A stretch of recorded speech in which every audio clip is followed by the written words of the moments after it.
Ruang mesin mobil sering menjadi tempat bersarang binatang. Salah satu yang kerap diketahui ialah tikus. Tapi rupanya bukan cuma pengerat, tapi juga ular.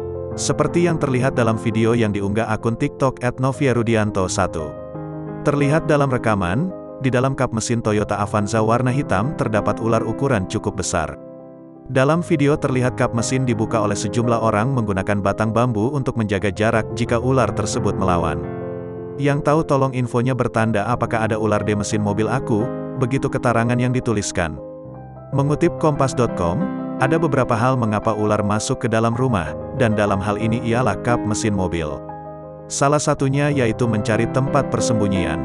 Ular biasa bersembunyi di tumpukan kayu dan tumpukan kompos, mulsa jerami, daun, dan sebagainya yang terkumpul di rumah untuk mencari kehangatan. Sejauh ini belum ada wacana bagaimana mencegah ular masuk ke dalam kap mesin.